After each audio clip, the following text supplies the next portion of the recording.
an'amta alaihim, an'amta alaihimu, an'amta alaihum. 3. Berterusan. Banyak tempat yang cara sebutannya berbeza-beza. Dan ada orang pakar dalam bidang tu.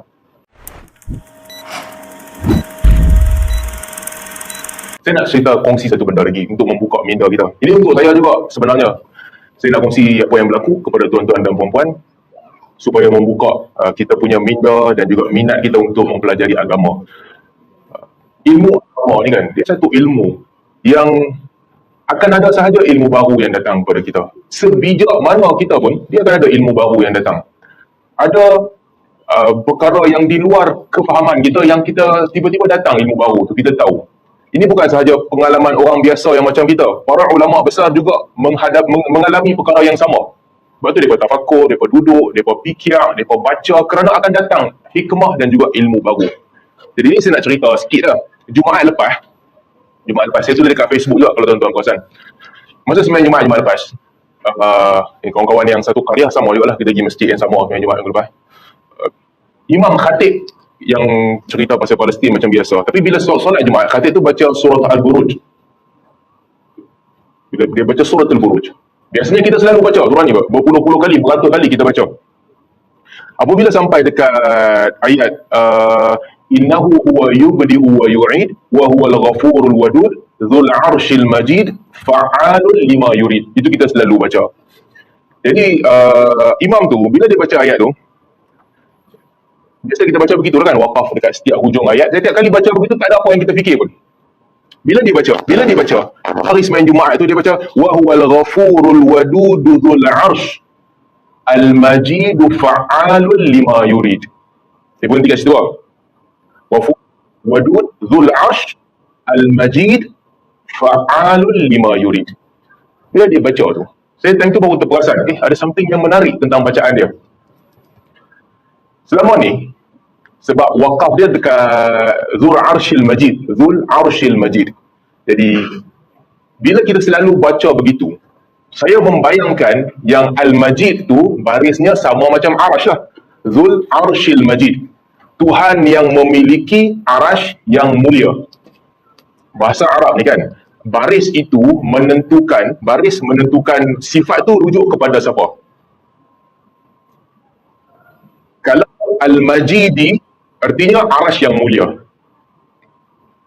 Kalau Al-Majidu artinya Tuhan yang mulia, Ghafurul Wadud, dan juga sifat Allah Dzul 'Arsh, pemilik kepada arash. Dan Allah Ta'ala juga Al-Majid, mulia, yang maha pemurah, luas pemberiannya. Jadi baris tu menentukan maksud, menentukan sifat. Sifat tu diikut siapa. Macam bahasa kita juga, kalau kita cakap kan, angin pukul pintu kuat betul. Angin pukul pintu kuat betul. Siapa yang kuat, pintu ke angin? Siapa yang kuat? Angin yang kuat kan. Kalau kita tukar sikit ayat tu, kita kata angin pukul pintu patah. Apa yang patah? Angin ke pintu? Pintu.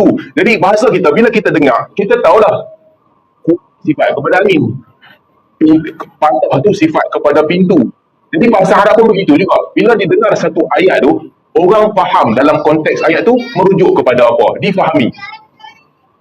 Jadi yang datang dalam kepala saya selalu duk baca ni, Dzul 'Arsyil Majid. Tuhan yang memiliki arash, mulia itu sifat kepada arash. Itu yang selalu berlega-lega dalam kepala. Sampai imam tu baca Dzul 'Arsy yang memiliki arash, Al-Majidu fa'alun lima yurid, yang maha luas pemberiannya dan juga maha melakukan apa sahaja yang dikehendakinya. Bila dengar ayat tu, baru saya perasan yang ini maksudnya betul. Imam tu dia baguslah, bacaan qiraat dia bagus. So masa tu baru terfikir, ini ada qiraat kedua yang membaca dengan cara yang lain. Masa semayang tu duk fikirlah. Dan Majid sifat boleh disifatkan kepada Allah Ta'ala, boleh juga disifatkan kepada arash. Sebab dalam ayat lain Allah Ta'ala sebut Rabbul Arsyil Karim, kepada arash yang karim. Karim dengan Majid maksudnya lebih kurang sama. Jadi tuan-tuan bayangkan, dengan cara dia baca sahaja, dia cuba twist sikit daripada yang biasa kita dengar. Bukan dia twist, dia pun dengar daripada guru dia begitu. Dia berhenti di satu tempat yang kita jarang berhenti, dapat ilmu baru. Jadi kita tahu yang Majid ni bukan sahaja disifatkan kepada arash. Dalam ayat tu Dalam konteks itu, dia juga disifatkan kepada Allah Subhanahu Wa Taala. Habislah sembahyang Jumaat tu, saya pun balik rumah baru tengok tafsir. Kita tengok tafsir, iyalah betul lah, dapatlah ilmu baru.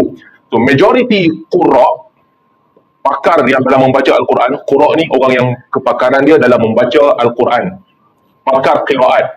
Majority qurra berpandangan bahawa Al-Majid dibaca dalam baris depan. Maksudnya sama dengan Al-Ghafur, Al-Wadud, Al-Majid, Fa'alun lima yurid. Baris depan. Ini semua sifat Allah Subhanahu Wa Taala. Yubdi'u, yang memulakan penciptaan.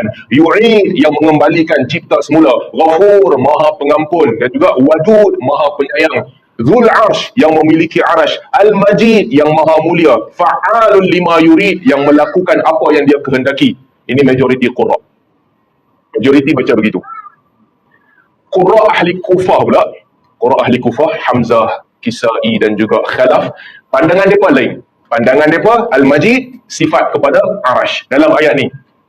Artinya ayat ni nak cerita apa? Sifat Allah, yubdi'u wa yu'id, ghafur, wadud, dzul arshil majid, fa'alun lima yurid, yang memiliki arash yang mulia, dan juga Tuhan yang melakukan apa yang dia kehendaki.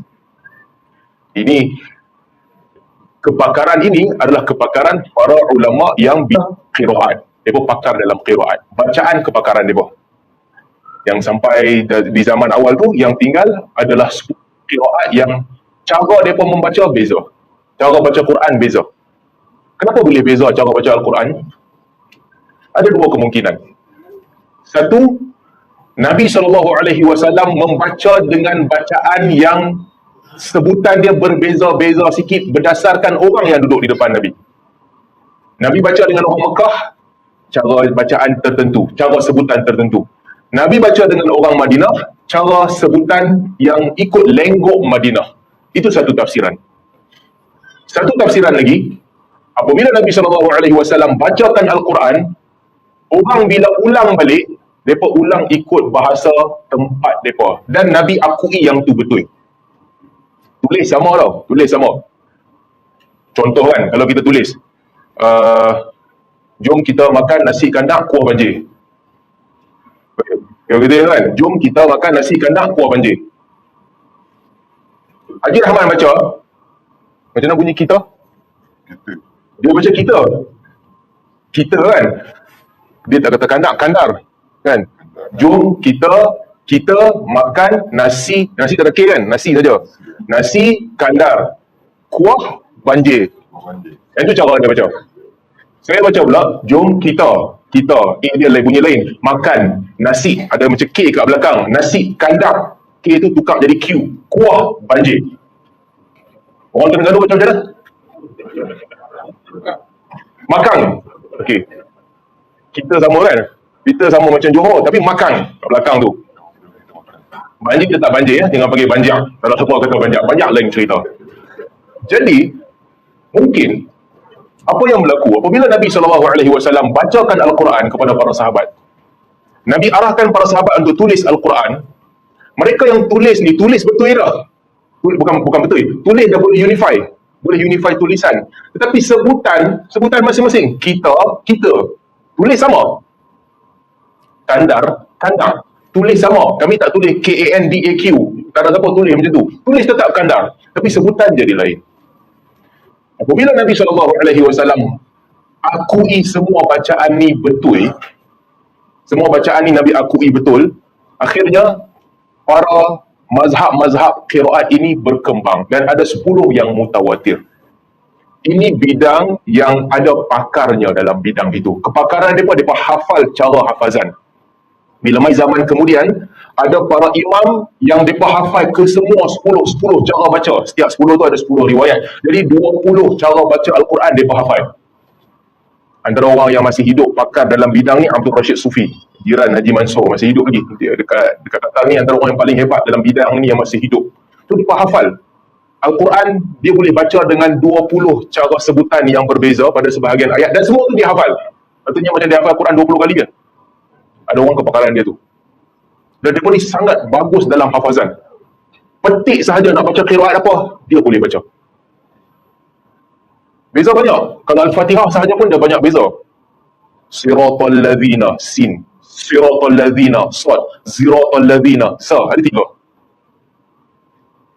An'amta alaihim, an'amta alaihimu, an'amta alaihum. 3. Berterusan. Banyak tempat yang cara sebutannya berbeza-beza. Dan ada orang pakar dalam bidang tu.